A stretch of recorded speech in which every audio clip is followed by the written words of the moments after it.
বিসমিল্লাহির রহমানির রহিম। সংগ্রামরত ছাত্র ছাত্রী জনতা এবং দেশপ্রেমিক বাংলাদেশি, দেশে বিদেশে যে যেখানে আছেন, আসসালামু আলাইকুম।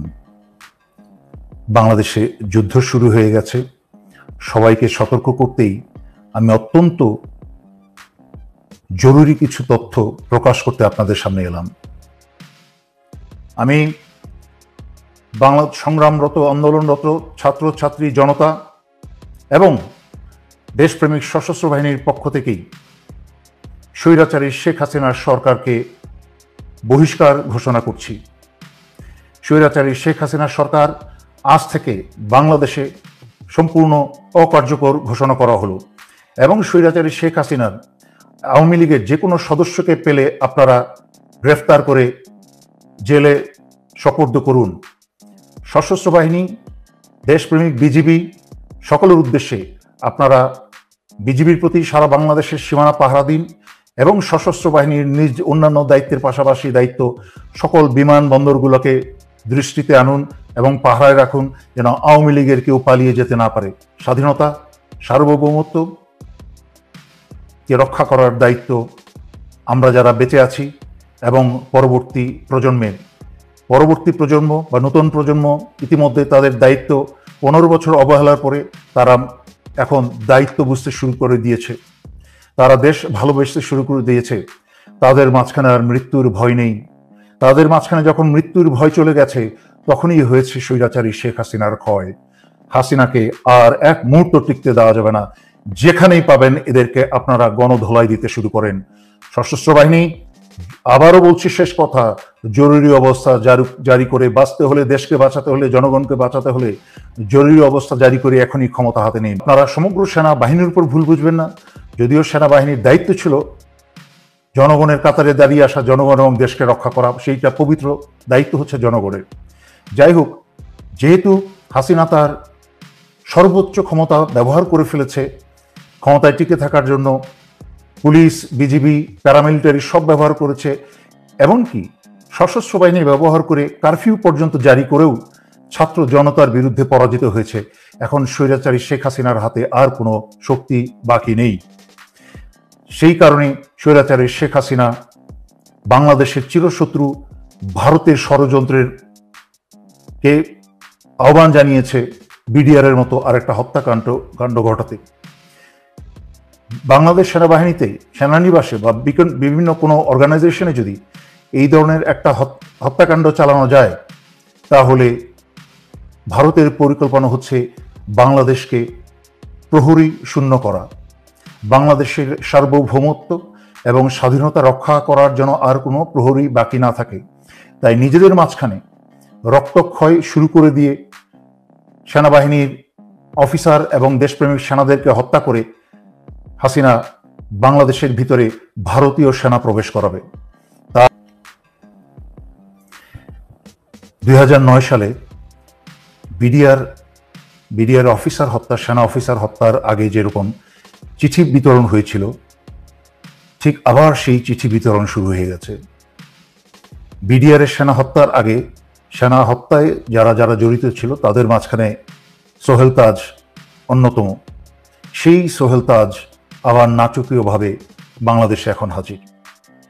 কোন দিকে যাচ্ছে? হঠাৎ করেই জামাত শিবিরকে চিঠি দিয়ে এই স্বৈরাচারী শেখ হাসিনা সরকার বাতিল করল। কোনোটাই কিন্তু বিচ্ছিন্ন ঘটনা নয়। সম্পূর্ণ বিচ্ছিন্ন ঘটনাকে একত্র করে আপনারা সচেতন নাগরিক, দেশপ্রেমিক নাগরিক যারা আমার লাইভ বা ভিডিও আপনারা দেখেন, তারা নিশ্চয়ই শুনেছেন। বহুদিন যাবৎ আমি সতর্ক বাণী দিয়ে আসছিলাম, এভাবে বলছিলাম যে এই বাংলাদেশের সাধারণ সৈনিকের পরিবাররা কিন্তু গ্রামে গঞ্জে থাকে, তারাও অত্যাচারিত। কিন্তু সেনানিবাসে এই হাসিনার পয়সা খেয়ে যারা আজকে দেশ এবং জনগণের বিরুদ্ধে কাজ করছেন, তাদের ভবিষ্যৎ পরিণতি কি হবে আমি কিন্তু বারবার সতর্ক করে আসছিলাম। যদিও ছাত্রছাত্রী এবং জনতার উপর যারা গুলি চালিয়েছে, সেটা সমগ্র সেনাবাহিনী চালিয়েছে হাসিনার পোষা এবং হাসিনার বাছাই করা যাদেরকে ঢাকায় 46 ব্রিগেডে বসানো হয়েছে। তার মাঝখানে একজন হচ্ছে অত্যন্ত জঘন্য চরিত্রের ব্রিগেডিয়ার জেনারেল ইমরান, যে শেখ হাসিনার প্রধানমন্ত্রী কার্যালয়েই ছিল এক সময়, এবং তার ক্যাডেট কলেজে বন্ধু বান্ধবের মতামতে সে একটা সাইকোপ্যাথ। সে নিজের আপন ভাইকেও ঠান্ডা মাথায় খুন করতে দ্বিধা করবে না, এবং তার ক্যাডেট কলেজের বন্ধুরা তাকে বহুবার তাদের কাছ থেকে বিচ্ছিন্ন করেছে তাকে। এই সাইকোপ্যাথকে, হাসিনার মতো এক সাইকোপ্যাথ, এই সাইকোপ্যাথকে 46 ব্রিগেডে বসিয়েছে। আর 46 ব্রিগেড চলে হচ্ছে হাসিনার আত্মীয় বর্তমান সেনাপ্রধান জেনারেল ওয়াকারের সরাসরি নির্দেশে, কোনো ডিভিশনের অধীনে নয়। গুলিগুলা ছুড়েছে হচ্ছে এই 46 ব্রিগেডের কিছু কুসেনা, চরিত্রহীন কিছু কুসেনা, সমগ্র বাংলাদেশের অন্যান্য সেনানিবাসে থাকা সেনারা না। সকল জনগণকে অনুরোধ করছি, আপনারা এই মুহূর্ত থেকে অত্যন্ত সচেতন হয়ে যান। কোথাও আপনারা একা থাকবেন না। কোথাও আপনাদেরকে বাসা বাড়িতে এলাকায় যদি পুলিশি হানা হয়, তাহলে আপনারা সারা এলাকার মানুষ ঘিরে ধরবেন, এবং ছাত্রছাত্রী তোমরা সবাই পকেটের মাঝখানে তোমরা মরিচের গুঁড়া রাখবে। কাছের থেকে এসে ছাত্রলীগ, পুলিশ যারাই তোমাদেরকে ধরে নিয়ে যেতে চাইবে, তাদের চোখে মুখে মরিচের গুঁড়া মেরে দাও। এটা হচ্ছে ন্যূনতম তোমাদের ডিফেন্স। তাছাড়াও হাতে যা পারো তোমরা রাখো সংঘবদ্ধভাবে। একদিকে বাংলাদেশের প্রহরী সেনা হত্যা করবে, আর একদিকে ভারতীয় সেনা প্রবেশ করে বাংলাদেশ দখল করবে এবং স্বৈরাচারী শেখ হাসিনাকে বাঁচাবে। আর তার দায় দায়িত্ব সম্পূর্ণ চাপাবে হচ্ছে জামাত শিবিরের উপরে, এবং স্বৈরাচারী শেখ হাসিনা বলবে যে এই কাজ করে শুরু করেছে বাংলাদেশ সেনাবাহিনীর ভেতরে থাকা জামাতের লোকজন বা শিবিরের লোকজন, যা স্বৈরাচারী শেখ হাসিনার চোরপুত্র জয়ের মুখে থেকে আমরা বেশ কয়েকবার শুনেছি যে সেনাবাহিনীর ভিতরে জামাত শিবির আছে। সুতরাং আমি সর্বোপরি সশস্ত্র বাহিনীর প্রতি, ইতিমধ্যে 57 জন ভাই হারিয়েছেন, তখন কোনো পদক্ষেপ নেন নাই ভাইদের বাঁচানো। দেশ ভারতের দখলে চলে গেছে এই স্বৈরাচারী হাসিনার কারণে।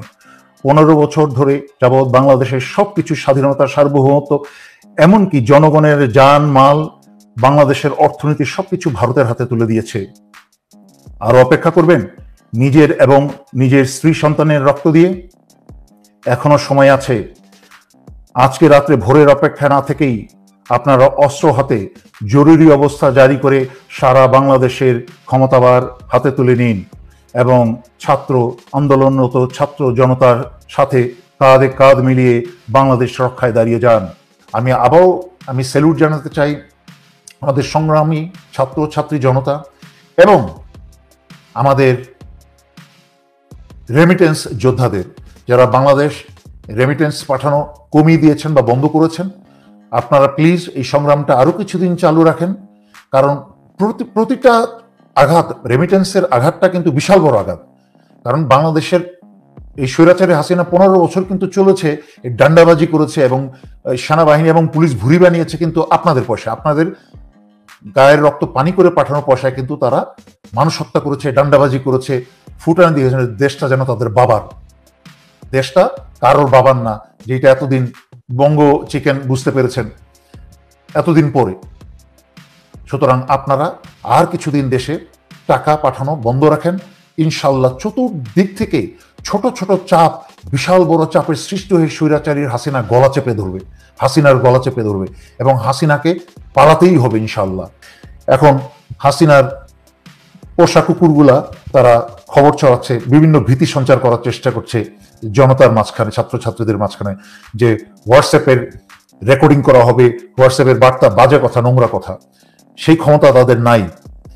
এবং যেখানে বাংলাদেশের এতগুলা ছাত্রছাত্রী, সংগ্রামরত ছাত্রছাত্রী মারা গেছে, সেখানে হোয়াটসঅ্যাপের মেসেজের কথা চিন্তা করে ভয় পেলে চলবে? এখন আগেও বলেছি, সমুদ্রে পেতেছেন শয্যা, শিশিরে কি ভয়। তাই এই শিশিরের ভয় করে লাভ নেই। সমুদ্রের মাঝখানে থেকে আপনার সারা বাংলাদেশের সংগ্রামরত মানুষ, ছাত্রছাত্রী এবং সাধারণ মানুষ এখন সমুদ্রের মাঝখানে। এখন কি শিশির ভয় পেলে চলবে? হোয়াটসঅ্যাপের মেসেজ আর রেকর্ডিং কথা চিন্তা করে ভয় পেলে চলবে? তারপরও আমি দেখাচ্ছি হোয়াটসঅ্যাপের একটা আইন দেখাচ্ছি। আপনারা, আমি একটু অল্প করে ব্যাখ্যা করব, কারণ আমি বেশি লম্বা করতে চাই না আজকে ভিডিও। আইন কি, নীতি কি? তারা স্বৈরাচারী শেখ হাসিনার গোপালী আইনে চলে না, তারা যুক্তরাষ্ট্রের আইনে চলে। এবং তারা চাইলেই যুক্তরাষ্ট্রের, যদি প্রেসিডেন্টও চেয়ে বসে, আজকে জো বাইডেন তো আরো কয়েকদিন আছে, জো বাইডেন চেয়ে বসে যে আমেরিকান একটা নাগরিকের হোয়াটসঅ্যাপের রেকর্ডিং বা কোনো তথ্য দিতে, সেটা পর্যন্ত হোয়াটসঅ্যাপ দিতে পারে না। কারণ সেক্ষেত্রে হোয়াটসঅ্যাপের ব্যবসায় বন্ধ হয়ে যাবে, একটা মামলা খেয়ে রাস্তায় বসে যাবে। সেই জন্য এইসব উড়াধরা কথায় কেউ কান দিবেন না। আর যারা শেয়ার করছেন এগুলা, তারাও কিন্তু দেশ বিরোধী কাজ করছেন। আওয়ামী প্রপাগান্ডায় কান দিবেন না, এই আওয়ামী শয়তানগুলোকে সাহায্য করবে না। যারা এইসব ভণ্ড তথ্য, মিথ্যা তথ্য শেয়ার করে যাচ্ছেন, তারাও কিন্তু দেশের শত্রু, জনতার শত্রু। সংগ্রাম জারি রাখুন, সংগ্রাম আরো তীব্র থেকে তীব্রতর করে তুলুন, এই বলে আমি আজকের জন্য শেষ করছি। ধন্যবাদ। আসসালামু আলাইকুম।